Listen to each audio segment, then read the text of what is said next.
I think our parents were more hesitant. It just hasn't dawned on them quite yet that this is our home.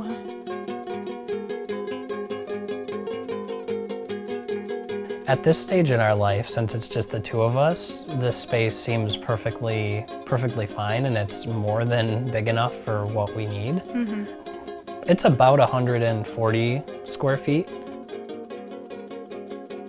So I don't have to worry about putting down roots in one permanent location. We're still young, we love to travel, and this house gives us that opportunity. I didn't have to get rid of too much stuff. I definitely did. I think we made probably 7 full car loads to Goodwill. We always get the questions like, how do you manage in a space like this? Well, I cook in the kitchen. I work on the computer, and I'm a freelance 3D artist, so this is my workspace. I sleep in the loft. I shower in my bathroom. I'm doing exactly the same thing as everybody else. It's just I don't have a lot of that open space. He definitely is the king of the tiny castle. He even has his own special little bathroom. You can see right over here, there is a little kitty doorway. And he can do his business. And then it also kind of keeps the smells in there.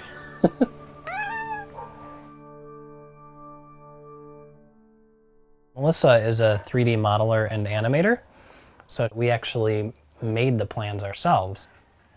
The whole idea of the tiny house, part of it is we ended up figuring out that we had spent $58,000 in rent in 4 years. The house itself was around $20,000, and the entire solar setup was about $12,000. So we have just over 1 kilowatt of power collection right here.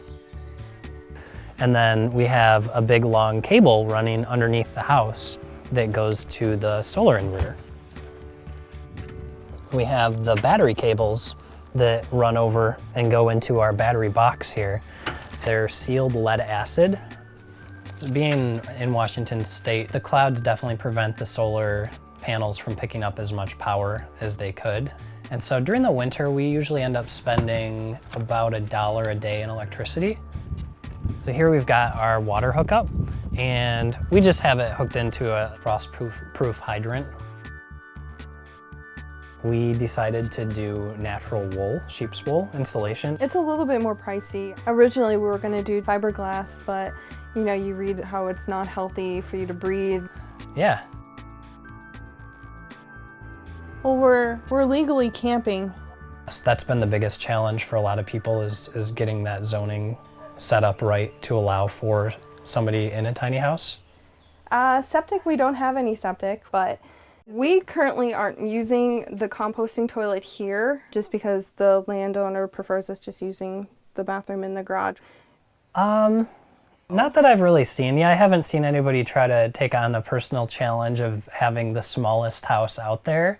Most people that are building tiny houses, they're doing it for themselves. Had you ever used power tools even? Just the ones in wood shop. Yeah, and I also hadn't really built anything large scale. We never thought that we could ever create something like this.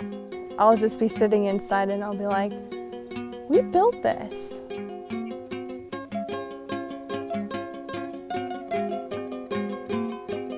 What if you need space from one another? What do you do?